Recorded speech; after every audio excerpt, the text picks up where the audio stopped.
Baik, kita lanjutkan ke video berikutnya, yaitu pembahasan contoh soal dari teori antrian untuk server yang lebih dari satu. Jadi di sini soalnya adalah rata-rata itu terdapat 2 pasien yang datang ke IGD setiap jam. Berarti di sini adalah rata-rata kedatangan atau lambda. Lambdanya itu adalah 2. Jadi atau setiap 30 menit terdapat seorang pasien yang datang ke IGD gitu ya. Jadi waktu kedatangan pasien berdistribusi Poisson. Waktu yang diperlukan dokter untuk memeriksa dan kemudian melakukan tindakan itu adalah di sini waktunya yang dilihat atau 1/μ-nya itu adalah 20 menit per pasien. Berarti kalau misalkan kita buat menjadi pasien per satuan waktu, di mana di sini satuannya adalah jam, maka dalam 1 jam itu terdapat 3 orang pasien yang bisa dilayani.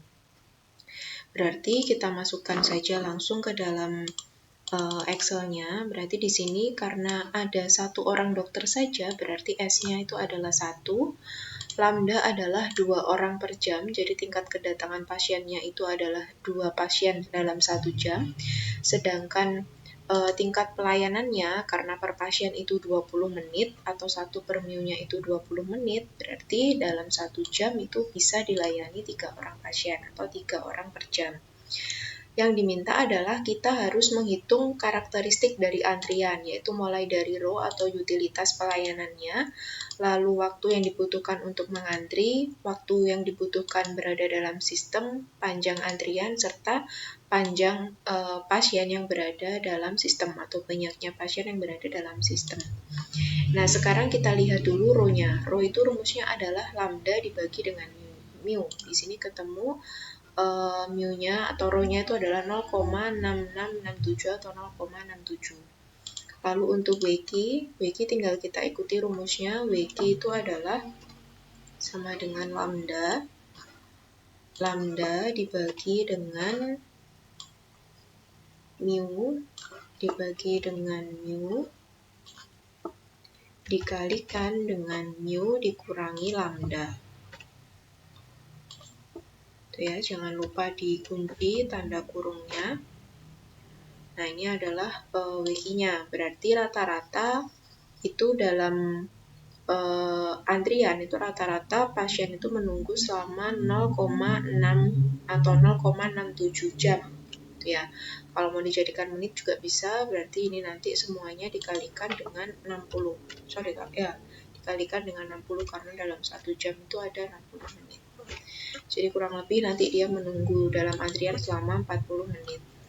Sedangkan WS-nya, WS itu adalah 1 dibagi dengan mu dikurangi dengan lambda. Maka lamanya pasien berada dalam sistem itu adalah selama 1 jam. Kalau ini tadi satuannya menit, kalau ini 1 jam. Lalu panjangnya antrian. Panjangnya antrian itu rumusnya adalah lambda kuadrat. Lambda kuadrat,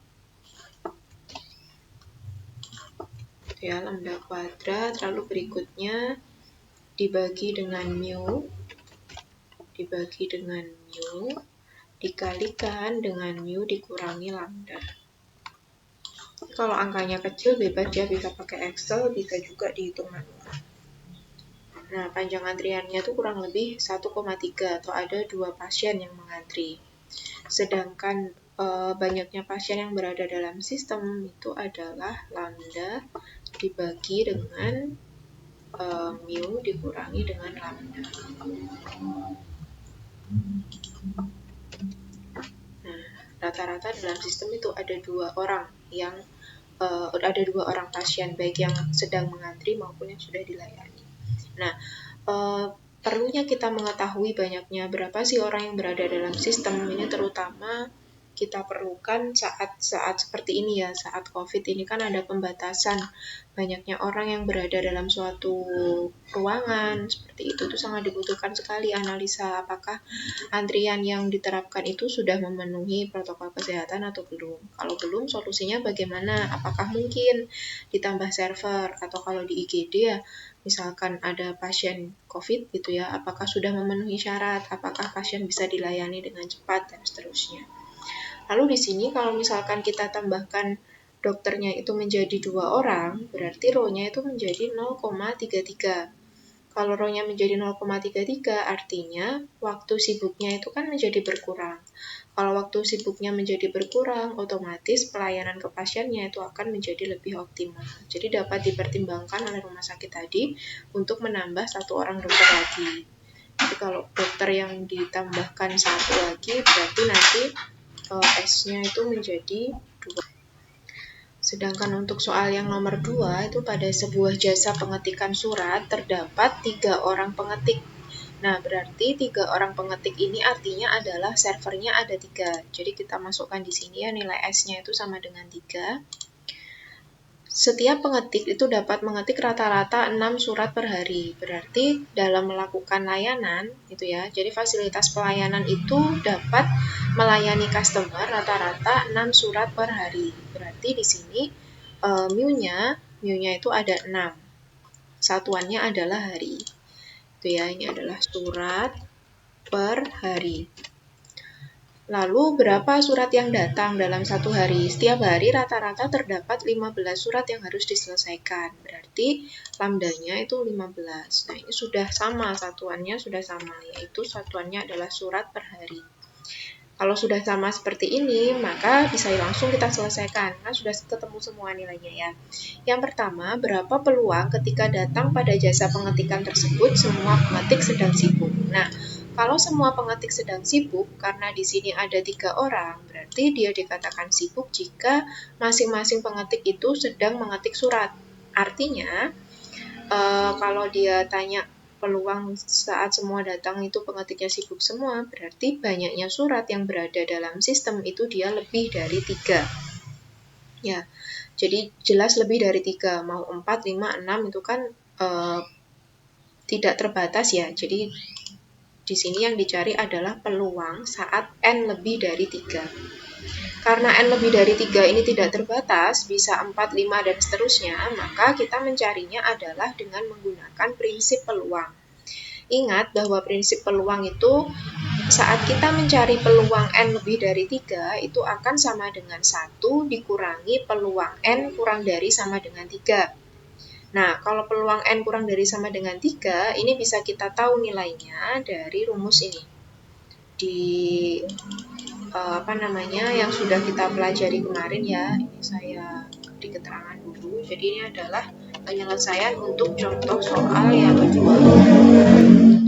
Kemarin saat kita membahas yang MM1 itu kan bisa dicari ya peluangnya PN. Nah, kalau sekarang itu rumusnya adalah PW. PW itu adalah lambda per mu pangkat N dibagi dengan N faktorial dikalikan dengan P0. Nah, ini kapan kita menentukan pakai rumus yang ini atau pakai rumus yang satunya? Karena rumusnya kan ada 2. Sebentar saya bukakan slide-nya dulu. Nah, rumusnya itu ada 2. Kita mau pakai yang atas atau kita mau pakai yang bawah. Kalau kita pakai yang atas, ini kan jumlahnya itu tidak terbatas ya. Server dikatakan sibuk itu jika surat yang masuk ke sistem itu lebih dari 3. Lebih dari 3 itu kan tidak terbatas, bisa 4 dan seterusnya. Maka rumus pertama ini tidak mungkin kita gunakan karena kita tidak tahu pasti berapa nilai N-nya atau berapa nilai surat yang masuk. Maka yang bisa kita gunakan adalah rumus yang kedua. Di mana rumus yang kedua ini batasnya itu adalah dari 0 sampai dengan sejumlah servernya. Karena servernya ada 3, berarti nanti N-nya ini kita isi dengan 3. Seperti itu teman-teman. Jadi di sini N-nya itu kita buat sama dengan 3. Rumusnya ini lambda per mu pangkat N dibagi N faktorial dikali dengan P0. Yang jadi masalah di sini adalah P0-nya itu rumusnya panjang. P0 itu rumusnya 1 dibagi dengan jumlahan ini. Lambda per mu pangkat N dibagi N faktorial, masih dikali dengan lambda per mu pangkat S, dan seterusnya. Nah, untuk mencari ini, pertama-tama kita harus membagi dulu. Ini saya bagi rumusnya menjadi A dan B. Jadi A itu isinya adalah jumlahan. Jumlahan dari lambda per mu pangkat N dibagi N faktorial, di mana N-nya itu berjalan dari 0 sampai dengan S-1. Sedangkan B itu adalah suku yang kedua ini, yang tanpa penjumlahan. Berarti nanti N-nya, karena N-nya itu berjalan, ini saya buat dalam bentuk tabel. Ini kita cari paling akhir ya teman-teman. Kita cari paling akhir. Ini saya hapus dulu. Kita cari satu persatu mulai dari N sama dengan 0 sampai sama dengan 2. Kenapa berhentinya itu di N sama dengan 2? Karena S-nya kan 3. Berarti 3 dikurangi 1 kan 2. Maka N yang dicari adalah 0, 1, dan 2. Ini kita ganti-ganti. Ini saya delete dulu. Nilainya berapa? Nah, rumusnya kita lihat di sini. Rumusnya itu adalah lambda dibagi dengan mu pangkat N. Berarti sama dengan lambdanya adalah ini ya, lambda dibagi dengan mu. Jadi rumusnya adalah lambda dibagi dengan mu, gini ya. Lalu dipangkatkan dengan N. Dipangkatkan dengan N. Kalau sudah ini jangan lupa diberi kurung semua ya, karena belum selesai pembagiannya. Lalu dibagi dengan N faktorial. Rumusnya FACT, fact, ini adalah faktorial. N faktorial berarti yang disorot adalah nolnya. Nah, biar rumus ini bisa kalian pakai dengan cara di-drag ke bawah, kita perhatikan di sini yang berjalan itu adalah N-nya. Dari 0 sampai dengan 2. Berarti lambda sama mu-nya kita kunci. Jadi nanti tinggal di-drag ke bawah. Ini kita kunci dengan menggunakan dolar. Jadi dolar dikunci untuk lambda dan mu-nya. Nah, seperti ini. Lalu di-enter. Kalau sudah tinggal di-drag ke bawah teman-teman, ketemu nilainya. Nah, lalu yang B atau yang belakang ini ya, menentukan nilai B. Nilai B-nya itu dari sini dapatnya. Lambda dibagi dengan mu. Saya agak kecilkan dulu ya, biar lebih mudah saya nyorotnya. Nah, seperti ini sama dengan, ini harus super hati-hati dan teliti karena yang kita masukkan banyak. Lambda dibagi dengan mu, gini ya, dipangkatkan dengan S, S-nya adalah 3, kita kurung dulu, ini ya, lalu dibagi dengan S faktorial. Nah, kita bagi dengan S faktorial, kita masukkan S faktorial, oke, ini depan belakang dikurung karena nanti akan kita kalikan. Dikali dengan ini, dikali dengan 1 per kurung buka 1 min ya, kurung buka lagi lambdanya itu ini lambda dibagi dengan kurung buka lagi S dikalikan dengan mu. Nah, seperti ini. Kurungnya harus dipastikan lengkap. Enter. Nilainya adalah 15,625. Nah, kalau yang A, nilainya yang A ini kan dia sigma. Kalau sigma berarti ya sama dengan sum dari ini semua, mulai dari 0 sampai dengan 2. Di-drag aja ke bawah. Tekan enter. Kalau sudah, bisa kita tentukan P0-nya. P0-nya itu rumusnya adalah 1 dibagi dengan A ditambah dengan B. Nilai P0-nya adalah 0,04494 persentasenya. Kalau sudah, baru kita masukkan ke sini. Karena tadi yang kita cari, yang bisa dicari adalah peluang N kurang dari sama dengan 3. Kita masukkan rumusnya. Berarti sama dengan, ya, sama dengan rumusnya lambda per mu pangkat N. Oke, kita buka kurung dulu, lambda per mu, gini ya, pangkat N-nya adalah 3, masukkan aja langsung 3, lalu dibagi dengan N faktorial, ini ya,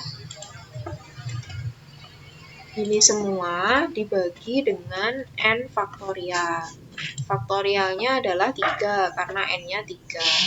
Kalau sudah, depannya dikali dengan P0, ini ya, jadi P0 dikali dengan ini semua, enter. Nah, nilainya ini. Maka peluang N lebih dari 3 itu nilainya sama dengan, nilainya ya 1 dikurangi dengan ini. peluang saat datang semua pengetik sedang sibuk itu peluangnya adalah 0,88296. Jadi hampir 100%. Atau artinya surat yang masuk itu melebihi jumlah servernya. Lalu berikutnya adalah rata-rata surat yang menunggu untuk diketik. Nah, itu kan berarti surat yang mengantri atau LQ. Nah, LQ-nya ini kita tahu di sini yang belum ada adalah row, maka kita cari dulu row-nya. Row itu rumusnya adalah lambda sama dengan lambda dibagi dengan S dikali dengan mu. Nah, ini kita buka kurung dulu, S dikalikan dengan mu. Nah, enter.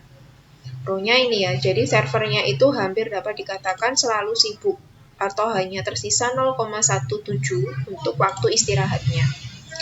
Oke, LQ kita masukkan rumusnya sama dengan LQ itu P0. P0 kita sorot, P0 dikalikan dengan lambda per mu. Itu ya, lambda per mu gini. Pangkat S, S-nya adalah 3, ini jangan lupa kita harus kurung gitu ya, karena operasi tersendiri, yang dipangkatkan hanya lambda per mu-nya. Lalu berikutnya diapakan ini, dikalikan dengan row, tuh ini dikurung semuanya, dibagi dengan S faktorial ya, jadi faktorial dari S, kita cari dulu S-nya, faktorial dari S ini dikali 1 min row kuadrat. Oke, ini dikurung dulu dikali dengan 1 min row gini kuadrat. Oke, kurungnya menyesuaikan ya teman-teman. Jadi dicek aja. Kalau misalkan dia udah muncul tebal kayak gini, berarti dia sudah lengkap kurungnya. Nah, LQ-nya ini. Jadi rata-rata surat yang menunggu untuk diketik itu sekitar 4 surat. Lalu berikutnya adalah berapa lama surat itu berada dalam pengetikan. Nah, untuk mencari WS itu ya, kita butuh LS. Kita cari dulu LS-nya. LS itu adalah sama dengan LQ ditambah dengan lambda dibagi mu. Ditambah lambda dibagi dengan mu. Nah, ini adalah LS-nya. Kalau sudah ketemu LS, baru kita cari WS-nya. WS sama dengan LS dibagi dengan lambda. Oke, jadi ini. Berapa lama rata-rata surat berada dalam pengetikan itu 0,4 hari satuannya. Kalau mau dijadikan jam ya berarti tinggal dikali. Dalam satu hari itu ada 24 jam. Berarti ya ini berapa jam? Ya dikali saja dengan 24. Jadi 9,61 jam kurang lebih. Seperti itu. Baik, untuk contoh soalnya, ini yang bisa saya bahas, ada 2 soal ini. Jika nanti ada pertanyaan, seperti biasa silakan ditanyakan melalui WhatsApp. Ya, nanti bisa dikerjakan latihan soalnya untuk evaluasi pemahaman kalian mengenai teori antrian. Terima kasih.